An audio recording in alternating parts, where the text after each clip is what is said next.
Hello everyone, in this lecture video we will discuss axial force, shear force and bending moment. ये पढ़ना हमारे लिए क्यों ज़रूरी है, इसको जानने के लिए से पहले हम लोग सिलेंडर मेंबर्स जानते हैं कि क्या होता है ये. Any part whose length is much greater than either of its cross sectional dimension is called cylinder members. For example beam, columns, shafts, rod, stringers, stools, links. Okay, these are all are the example of cylinder members. Beam में भी इसका length बहुत ज़्यादा होता है in comparison to other cross sectional dimension. Similarly in all these cases all beam are the cylinder members but all cylinder members are not the beam. ध्यान में रखो, सारा बीम सिलेंडर मेंबर होता है लेकिन सारा सिलेंडर मेंबर्स बीम नहीं होता है. ओके, अब हम लोग चूँकि आगे बीम ही लेकर के चलेंगे, कॉलम, शेफ्ट्स, रॉड, स्ट्रिंजर्स ये सब को अभी हम लोग इस सिलेबस में नहीं पढ़ना है, इसलिए हम लोग सिलेंडर्स मेंबर्स वर्ड यूज करके हम लोग बीम यूज कर रहे हैं.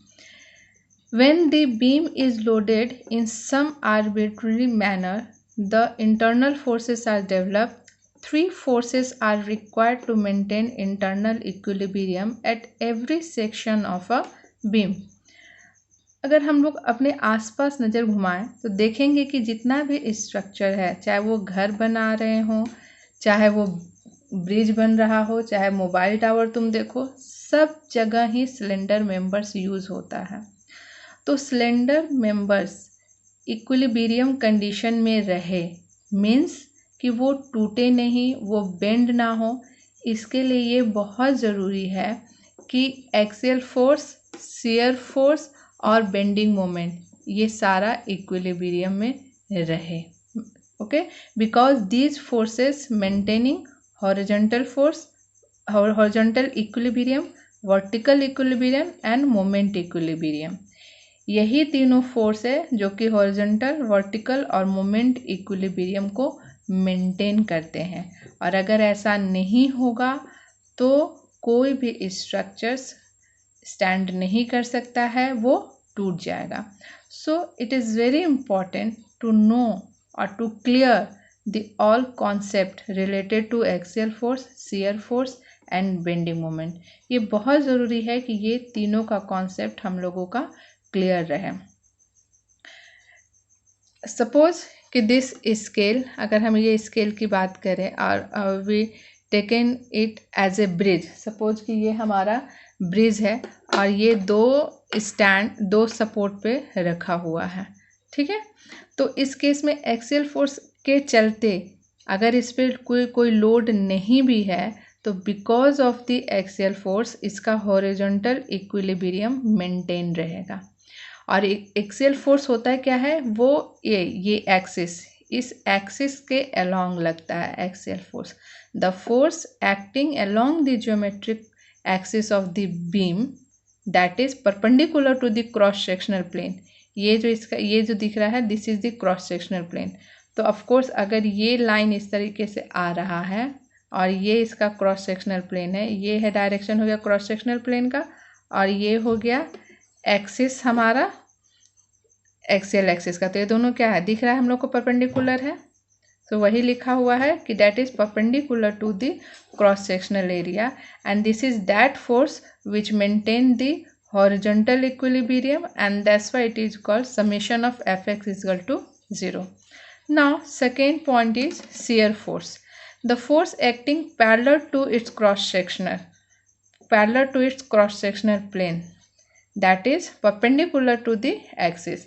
ये हमारा क्रॉस सेक्शनल प्लेन है और ये हमारा शियर फोर्स का डायरेक्शन है. तो ये क्रॉस सेक्शनल प्लेन और ये direction of the shear force, ये दोनों क्या है, एक दूसरे के पैरेलल है, both are the parallel to each other. और शियर फोर्स क्या करता है, ये वर्टिकल इक्विलिब्रियम को मेंटेन करता है. मतलब कि अगर ये ऐसे टूट नहीं रहा है बीच से बीम, लोड भी आने पर, मान लो कि हम यहाँ पर ये लोड डालें, ठीक है, ये लोड डालें या कोई और भी दूसरे तरीके का, मान लो कि हम इस पे ये लोड डाल रहे हैं और ये लोड डालने के बावजूद भी ये यहाँ से शियर ऑफ नहीं हो रहा है, तो इसको कौन मेंटेन कर रहा है, इसको शेयर फोर्स मेंटेन कर रहा है वर्टिकल इक्विलिब्रियम को। मीन्स ये यहाँ ये लोड डालने के बावजूद भी ये जो ब्रिज है ये ऐसे शेयर ऑफ नहीं हुआ, टूटा नहीं। ओके,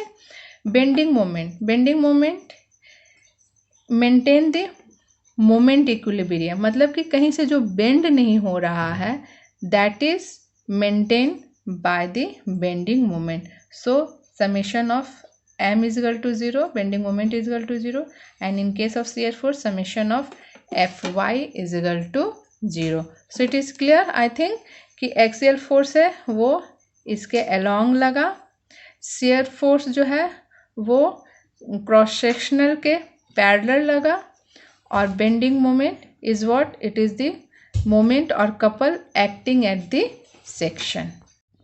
अब ये शेयर फोर्स, एक्सियल फोर्स और bending moment, since all this three are the forces, so of course ये हमारा वेक्टर क्वांटिटी है। और जब ये वेक्टर क्वांटिटी है तो it is very important to know about the sign कि इसका ये कब पॉजिटिव होगा और इसका वैल्यू कब निगेटिव होगा। अगर एक्सियल फोर्स की हम बात करें तो यहाँ पर हम देख सकते हैं कि ये कोई बीम है, अगर ये कोई बीम है, इसमें अगर फोर्स इस तरीके से लग रहा है तो इसको पॉजिटिव एक्सियल फोर्स बोलते हैं, और अगर फोर्स का डायरेक्शन इस तरीके से है टुवर्ड्स दी बीम है तो इसको हम लोग निगेटिव एक्सियल फोर्स से बोलते हैं। यहाँ पर अवे और यहाँ पर towards. Now in case of shear force के केस में हम लोग बोल सकते हैं अगर लेफ्ट पोर्शन अपवर्ड है और राइट पोर्शन डाउनवर्ड है, इस तरीके से अगर शेयर ऑफ हो रहा है तो इसको पॉजिटिव शेयर फोर्स बोलेंगे, और अगर इस तरीके से हो रहा है कि लेफ्ट पोर्शन डाउनवर्ड है और राइट पोर्शन अपवर्ड है तो इसको हम लोग निगेटिव शेयर फोर्स बोलते हैं। In case of bending moment, मान लो कि ये कोई बीम है और ये इस तरीके से बीम है और ड्यू टू द फोर्स ये इस तरीके से बैंड होता है ऊपर की तरफ, ठीक है। सो इसको हम लोग बोलेंगे पॉजिटिव बेंडिंग मोमेंट, और ये अगर इस तरीके से बैंड हो रहा है इसको हम लोग बोलेंगे negative bending moment. This is positive bending moment और it is also called sagging bending moment, and this is negative bending moment, or you can also say hogging bending moment. अब हम लोग डिराइव करेंगे relation between load intensity, shear force and bending moment. इन तीनों के बीच में relation derive करने के लिए हम लोग सबसे पहले एक बीम कंसीडर करते हैं। Suppose this is the AB is the beam, और इस बीम पे लोड डिस्ट्रीब्यूटेड है। इसका एक स्मॉल पोर्शन हम लोग कंसीडर करते हैं at a distance x from the first end, और जो स्मॉल पोर्शन कंसीडर करते हैं सपोज उसका वैल्यू है डेल x। इसी बिग डायग्राम को हम लोग छोटे से में दिखलाए हुए हैं, और ये positive sense of share force and bending moment है, ये दिख रहा है दोनों अप की तरफ जा रहा है। So this is the positive bending moment and this is the condition of the ये up and this is down, so this is the condition of the shear positive shear force। अब इस छोटे से पोर्शन को, ये छोटा portion है, इसको हम लोग इस डायग्राम में दिखाए हुए हैं in large view of the element. यहाँ पर सपोज जो शेयर फोर्स का वैल्यू है वो F है और इस पोर्शन पे F प्लस DF है। सिमिलरली इस इंड पे मोमेंट का वैल्यू है, बेंडिंग मोमेंट का वैल्यू m है, और इस इंड पर m प्लस dm है। अब फर्स्ट केस में हम लोग इक्विलिब्रियम फॉर फोर्स लगाएंगे, और सेकेंड केस में यहाँ पर हम लोग इक्विलिब्रियम ऑफ मोमेंटम लगाएंगे। टेकिंग, यहाँ लिखा हुआ भी है देखो, taking moment equilibrium of moment element. तो जब हम लोग लगा रहे हैं equilibrium of forces, then of course this plus this force is equal to 0, and finally we have W का value, W is equal to del F by del X, and when we apply equation of moment of equilibrium then we have this relation and this is equal to 0. So finally we have minus F dm by dx, where this F is the shear force m is the bending moment and x is of course this distance. So this is the relation between the load intensity, this is this one, minus F is equal to D M by D X. ये बहुत अच्छे तरह से भाभी कट्टी के book में दिया हुआ है, भाभी कट्टी के बुक से ही यहाँ पर एक्सप्लेन किया गया है. Okay, so this is the final relation between the load intensity, shear force and bending moment, which we will use to solve the numerical of bending moment and shear force.